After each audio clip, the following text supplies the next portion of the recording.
My mother picked up the framed photograph of my wife's dead daughter, looked Claire straight in the face, and said, "Maybe if you had been a better mother, she would still be here."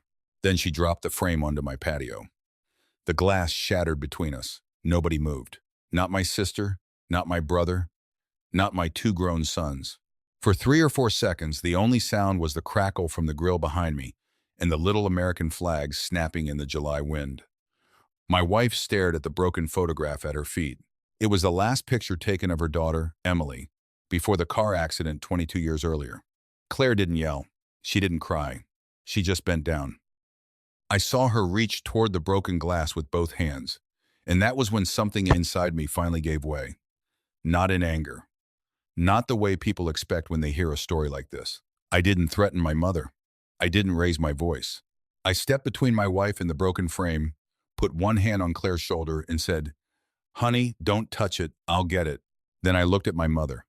She had that same expression I had seen my whole life. That tight mouth, that lifted chin, that look that said everyone else had gone too far and she was the one being mistreated. "Walter," she said, "don't start making a scene." I was 62 years old.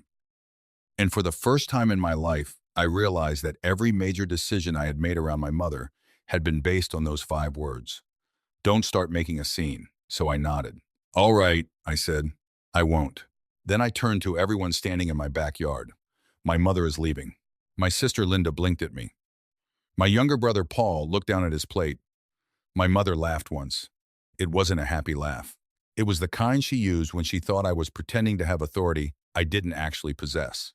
"You're throwing your own mother out on the 4th of July? "No," I said. "I'm asking you to leave my house after what you just said to my wife." She started it.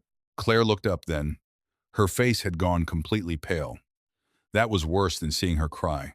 Claire had spent 35 years working as a nurse. She had sat beside people when they received cancer diagnoses. She had held strangers' hands while their families drove across 3 states trying to reach them before it was too late. She had buried her only daughter and still found enough gentleness left in herself to help raise my 2 sons from my first marriage. I had seen that woman handle pain with more grace than anyone I had ever known. And my mother had just reached into the worst wound in Claire's life because she wanted to win an argument. I looked back at my mother. "Get your purse." That was all I said. My mother turned toward my sister. "Linda?" My sister immediately looked at me. That had always been the system. Mother had a problem. Everyone looked at Walter.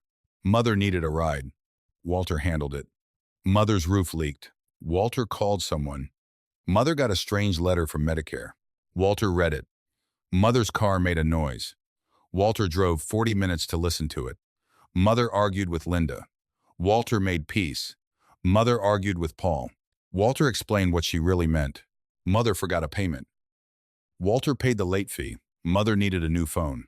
Walter bought one, set it up, wrote the password on an index card, and drove back 3 days later when she accidentally turned the volume off. I was the oldest son, the dependable one. The one my father had pointed at from a hospital bed when I was 27 and told, "Take care of your mother." I had treated those words like a lifetime contract. My father died 2 days later. For 35 years, I never asked what "take care of your mother" was supposed to mean. I just kept expanding the definition. Linda cleared her throat. "I can drive mother home." My mother looked offended. "I don't need anyone to drive me anywhere." That was interesting, because 45 minutes earlier, she had told me she was too nervous to drive home after dark and asked if I could take her, then come back the next morning to get her car. But I didn't point that out. I said, "Good, then you can drive yourself." My mother stared at me for a long time.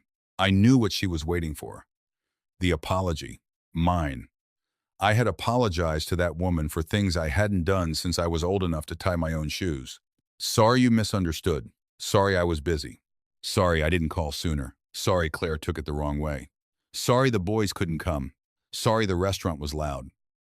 Sorry you felt left out. Sorry, sorry, sorry." But that afternoon, standing over the broken picture of my wife's daughter, I had nothing left to apologize for. My mother grabbed her purse from the kitchen chair. As she passed me, she said quietly, "You'll regret humiliating me in front of this family." I looked at the glass on the ground. "No, Mother," I said. "I think I'm going to regret something else." She stopped. "What?" how long it took me to do this. She left. The screen door slammed. For a moment, nobody said anything. Then my sister whispered, "Well, that was awful." I turned around. I thought she meant what our mother had done. She didn't. "You could have handled that better, Walter." Claire closed her eyes. That sentence nearly started another fight, but I had just learned something. When you stop playing your assigned role in a family, the first people to complain are usually the ones who benefited from you playing it. I looked at my sister. How should I have handled it? Linda shifted her weight. I don't know. Not like that. Should I have let her stay? I didn't say that. Should Claire have apologized? Of course not. Then what? My sister had no answer. My brother suddenly became fascinated with the ice in his drink. I nodded.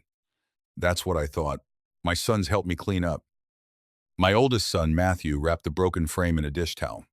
My younger son, Ryan, found a plastic container for the photograph so the wind wouldn't catch it. Claire disappeared into the bedroom. I wanted to follow her immediately. But for the first time that day, I stopped myself. My wife had spent years watching me rush to solve every problem before anybody had time to feel what they were feeling. So I gave her 10 minutes. Then I knocked. She was sitting on the edge of our bed. The photograph was in her lap. One corner had been sliced by glass. Emily was 19 in that picture. She was sitting on the hood of an old red Jeep with a pair of sunglasses pushed into her hair. I sat beside my wife. I'm sorry. Claire kept looking at the photograph. For what? For all of it. You didn't break the frame. No. You didn't say what she said. No. Finally, Claire looked at me. But you taught her she could keep going. That hurt. Mostly because it was true. I nodded. Claire's eyes filled. She has insulted me for years, Walter. I know. No. You noticed. That isn't the same thing. I didn't defend myself, she continued. She made comments about my cooking, my clothes, the way I raised your sons, the way I spent money. She told people your first wife was prettier than me at our own anniversary dinner. I remember. And every time, you explained her, I looked down. You'd say she was tired, or lonely, or she didn't mean it that way, or she came from a different generation. Claire pressed her lips together. I kept thinking that one day you would stop translating cruelty into something easier for everybody else to live with. I felt that sentence in my chest. What do you need from me now? My wife thought about it. Then she said something I wasn't expecting. I don't need you to choose me over your mother. I frowned. She's my mother. You're my wife. Today she crossed. That's not what I mean. She turned toward me. I don't want to become the new reason you do everything. I don't want you to go from obeying her because she's your mother to obeying me because I'm your wife. I stayed quiet. I want you to decide who you are when nobody is guilting you. That night, I barely slept. The next morning, at 7:12, my phone rang. Mother. I stared at it until it stopped. At 7:14, she called again. At 7:18, she called a third time. Claire was still asleep. I went into the kitchen and made coffee. At 7:26, a text appeared. Call me. Water heater. I laughed. I couldn't help it. Less than 14 hours after telling me I would regret humiliating her, my mother needed me to fix something. I called back. What's wrong? My water is cold. Did you check the breaker? No. Check the breaker. I don't know which one it is. The panel is labeled. Walter. I'm 84 years old. There it was. The phrase that ended almost every disagreement. I'm 84 years old. When she was 83, it had been 83. When she was 79, it had been 79. Age was never information with my mother.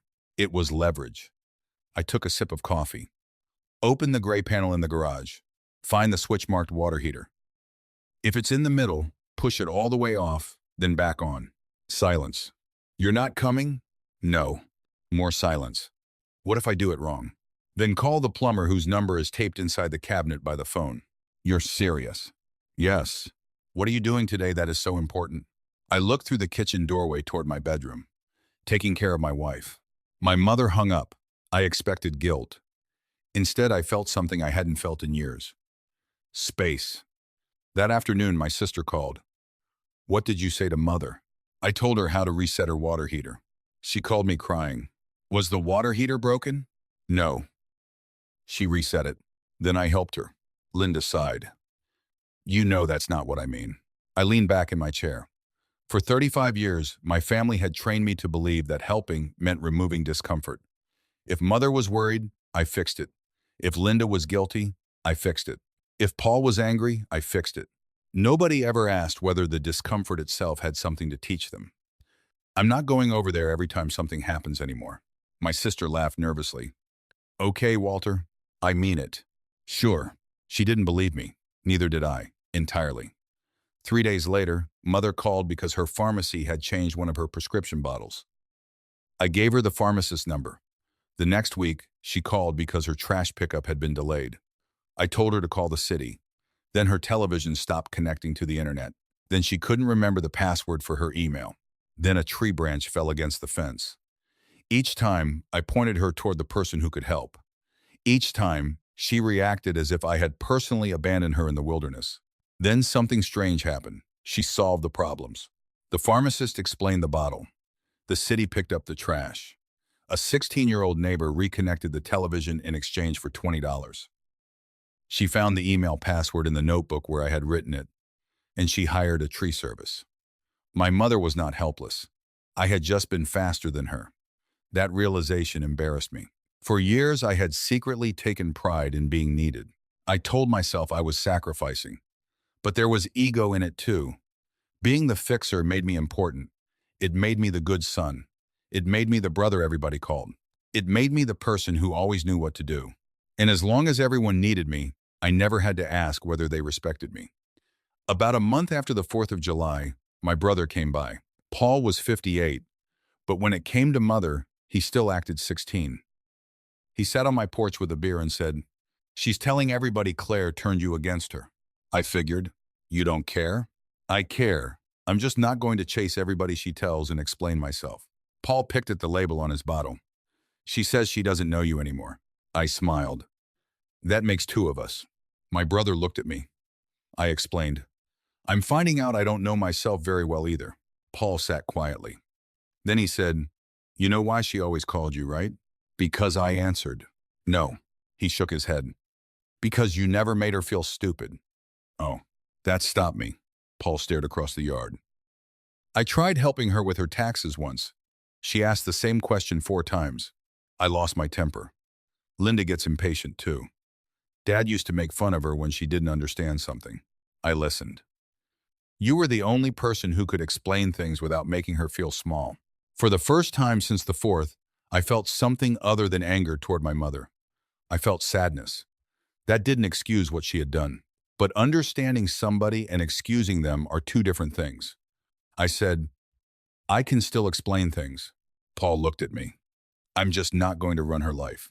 He nodded slowly. "That seems fair." That was the first crack in the old family system. 2 weeks later, my sister called to ask where Mother kept her homeowner's insurance papers. I told her. Then she called back because the insurance company had a question. I told Linda she would have to ask them. "You usually handle this." "I know. So now I have to?" "You're the one helping her today." My sister got angry. Then she handled it. A month after that, my brother took Mother to get new tires. He complained the entire time, but he did it. For the first time in decades, being part of the family was becoming a shared responsibility instead of my private assignment. Mother hated it. She stopped calling me for 3 weeks. Then she sent me a handwritten letter. I thought maybe it was an apology. It wasn't. It was 4 pages explaining how deeply I had wounded her. She wrote about sacrifices she had made raising me. School lunches, baseball uniforms, driving me to practice, staying up when I was sick. Everything a parent does because a child cannot do it alone. At the bottom of the last page, she wrote, "I never thought my own son would turn his back on me in my old age." I read the sentence 3 times. Then I folded the letter and gave it to Claire. She read it. "What are you going to do?" "I don't know." My wife handed it back. "Yes, you do." I looked at her. "You're waiting for me to tell you whether you're allowed to feel guilty." She was right. I laughed softly. "That obvious?" "To me, yes." I put the letter in a drawer. I did not answer it. 3 months passed. Claire and I started doing things we had postponed for years. Small things. We drove to Asheville for a long weekend. We went to a concert on a Tuesday night without worrying that Mother might call because her porch light had burned out. I started playing golf again with an old friend. Claire joined a local gardening club. Our lives did not become perfect. They simply became ours. Then, on a cold Monday morning in November, my sister called at 5:41. Walter, mother fell. I sat straight up. Claire turned on the lamp. What happened? Neighbor found her on the kitchen floor. Ambulance is taking her to St. Agnes. Every old instinct in me came roaring back. Shoes, keys, wallet. Fix it. Fix it now. I was dressed in less than 2 minutes. Claire was pulling on a sweater. I looked at her. You don't have to come. Yes, I do. After what she's still your mother. That was my wife. The woman my mother had humiliated was the first person ready to stand beside me when mother was actually in danger. We reached the hospital before 6:30. My sister and brother arrived soon after. Mother had broken her wrist and bruised her hip, but there was no fracture there. The doctor said she would probably need physical therapy and some temporary help at home. Temporary help. I knew what everyone was thinking. I could feel it before anybody spoke. Linda looked at me. Paul looked at me. Even Claire looked at me, though her expression was different. She wasn't waiting for me to fix it. She was waiting to see what I would choose. Mother was awake when we went into her room. She looked small. That shook me. No matter how old a man gets, there is something disorienting about seeing the woman who raised him lying in a hospital bed. Her eyes filled when she saw me. You came. Of course I came. I walked over and took her uninjured hand. For a few seconds, we were just a mother and her son. No arguments, no broken picture frames, no decades of obligation. Just a frightened old woman holding the hand of the boy she had once carried. Then she looked past me and saw Claire. Mother's face changed. Claire stepped forward. I'm glad you're all right. Mother said nothing. Claire didn't need her to. She turned to the nurse and asked a few practical questions about the wrist. I watched my mother watch my wife. There was shame in her face. Real shame. It was the first time I had seen it. Later, the discharge planner came in. Mother would need someone checking on her. Meals, transportation to therapy, some help bathing for the first several days. Everyone turned toward me. I took a breath. I can come on Tuesdays and Saturdays. My sister frowned. That's it? That's what I can do. Paul looked nervous. I work Thursdays. Then maybe you can do evenings. Linda said, I live an hour away. So do I. You're retired. There it was, the old system trying to rebuild itself before my eyes. I looked at my sister. And you work 3 days a week. This is ridiculous. No. What was ridiculous was one person handling everything for 35 years. Mother closed her eyes. I continued. We can hire a home health aide for the first 2 weeks. Mother can afford it. My mother opened her eyes. I don't want a stranger in my house. I looked at her. That's your choice. Then you'll stay with me. No. The room went still. My mother stared at me. I broke my wrist. I know. And you're my son. I know that too. You would leave me alone? No. I'm offering 2 days a week, and Linda and Paul can decide what they can do. We can also hire professional help. Her mouth tightened. You've changed. I nodded. Yes. That was the first time I said it without shame. The arrangement wasn't elegant. Family arrangements rarely are. Linda took Mondays. Paul handled Thursday evenings and Sundays. I took Tuesdays and Saturdays. A home health aide came Wednesday and Friday mornings. Mother complained about every part of it. Then she adapted. By the 3rd week, she liked the aide. By the 5th, she was doing most things herself. One Saturday morning, while I was tightening a loose rail on her back steps, Mother came outside. She was no longer wearing the wrist brace. She stood there holding 2 cups of coffee. I made yours black. Thank you. She handed it to me. We sat on the porch. For several minutes, neither of us spoke. Then Mother said, Your father would be disappointed in you. There it was. The one weapon she had not yet used. I felt it land. I thought about my father's hospital room, his yellow skin, the oxygen tube, his hand gripping mine. Take care of your mother. For decades, I had heard those words as an order. Now, at 62, I heard something else. My father had been afraid. He was dying. He wanted to believe the woman he loved would not be alone. He had not asked me to surrender my marriage. He had not asked me to become my mother's servant.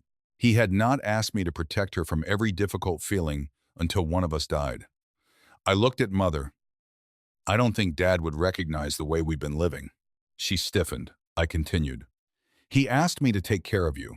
I decided that meant doing everything for you. You were a good son. I was an exhausted son. Her face changed. That's cruel. No, it's honest. I set my coffee down. I love you, Mother. She looked away. I'm still your son. I will come when you are sick. I will sit with you in a hospital. I will help you understand something when you're confused. I will make sure you are safe. She looked back at me. But I will not be the person you call because you don't feel like calling the plumber. I will not cancel plans with my wife because you want your television fixed that afternoon. I will not stand beside you while you insult Claire and then explain to everybody that you didn't mean it. Mother's eyes filled. I was angry. You were cruel. I lost my temper. You used the death of her child to hurt her. She started crying. Once, that would have ended the conversation. I would have comforted her. I would have changed the subject. I would have apologized for upsetting her. Instead, I sat there. I let my mother cry. That may sound heartless to some people. It wasn't. Sometimes tears are pain. Sometimes they are grief. Sometimes they are the body's way of confronting something the mouth has avoided for years. I didn't punish her for crying. I simply refused to let her tears erase what had happened. Finally, Mother whispered, I don't know how to fix it. I looked at her. That sentence almost broke me, because for once she wasn't asking me to fix something. She was admitting she didn't know how. I said, start by telling Claire the truth. What truth? That you wanted to hurt her. Mother looked horrified. I didn't. I waited. She stopped. We sat quietly. Then she whispered, I did. I nodded. Why? Mother stared down at her hands. Because she has you. That was the truth. Not money. Not holidays. Not family tradition. Jealousy. My mother had spent years believing love was a competition. She had mistaken my marriage for a loss. I said, she doesn't have me. Mother looked up. I chose her. Her face crumpled. That's worse. No, it's healthier. I leaned forward. And choosing my wife does not mean I stopped loving my mother. She shook her head. You don't understand what it feels like when your children grow up. I smiled sadly. Mother, I have 2 sons. That silenced her. I know exactly what it feels like. I thought of Matthew moving to Colorado, Ryan getting married, the empty bedrooms, the holidays that no longer belong to me. My sons don't owe me their lives because I raised them. Mother looked away. I'm still learning that too. I left that afternoon without knowing whether anything had changed. 3 weeks later, Claire received a package. There was no return address, but we knew immediately who sent it. Inside was a new wooden frame. The photograph of Emily had been professionally restored. The cut in the corner was nearly invisible. Behind the photograph was a letter. Claire read it alone. She didn't show it to me for several days. Then one evening, she handed it over. It was short. My mother had written, Claire, what I said about your daughter was not an accident, and it was not a misunderstanding.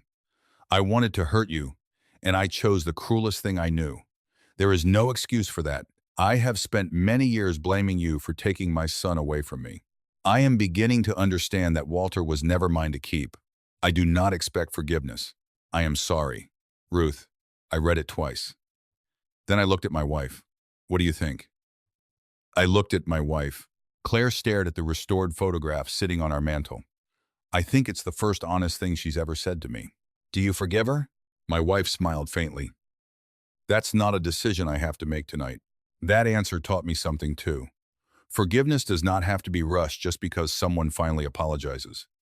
An apology is the beginning of accountability, not the end of consequences.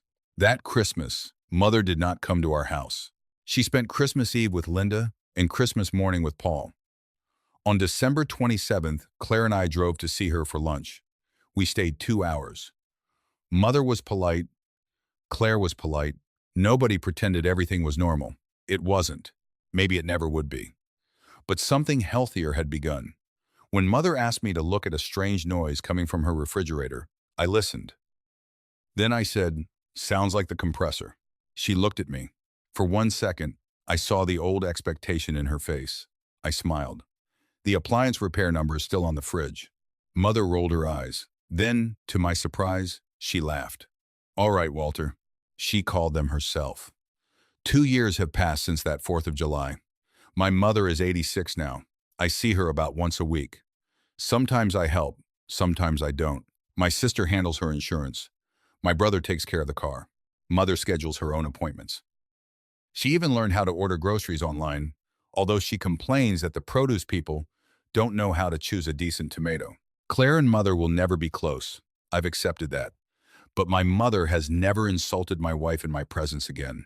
And more importantly, I no longer need to wait until something becomes unforgivable before I speak. For most of my life, I thought being a good son meant being available whenever my mother needed me. I was wrong. Love is not measured by how many emergencies you prevent. It is not measured by how often you cancel your own life. And it is certainly not measured by how much disrespect you are willing to absorb in the name of family. I still think about my father sometimes. I wonder what he would say if he could see us now. Maybe he would tell me I misunderstood him. Maybe he would say I did exactly what he asked. Because my mother is taken care of. She is safe, she is loved, she is not abandoned. But now she is also responsible for herself. And I am responsible for myself. The strangest part is that I thought setting boundaries would destroy my family. Instead, it forced each of us to become a real member of it. My sister learned to help without resenting me. My brother learned to show up. My mother learned that she was capable of more than she believed. My wife learned that I would finally protect the peace inside our marriage. And I learned that sometimes the person who fixes everything is also the person keeping everything from changing. The photograph of Emily is still on our mantle. The new frame is simple, dark wood, nothing fancy. There is one tiny scratch across the lower right corner of the picture that the restoration shop couldn't completely remove. Claire could have had them erase it digitally. She chose not to. One night I asked her why. She touched the edge of the frame and said, "Because I don't want to pretend it was never broken." I understood exactly what she meant. Some things can be repaired. That doesn't mean they return to what they were. Sometimes they become something different, something more careful, more honest, maybe even stronger. But only if everyone stops pretending the damage never happened. For 35 years, whenever my mother called, I asked one question: how do I fix this? Now I ask a different one: is this actually mine to fix? That question changed my marriage. It changed my family. And at 62 years old, it finally changed me. Bye, Veet. Sometimes loving family means helping without carrying everything for them. Walter's story reminds us that healthy boundaries can protect a marriage, restore respect, and even give others the chance to grow stronger on their own. We can care deeply, forgive slowly, and still choose peace. When love is joined with honesty and responsibility, even damaged relationships can find a gentler way forward. A small note for you. This story was created and fictionalized by AI for your entertainment, while also sharing a positive life lesson about love, boundaries, and family.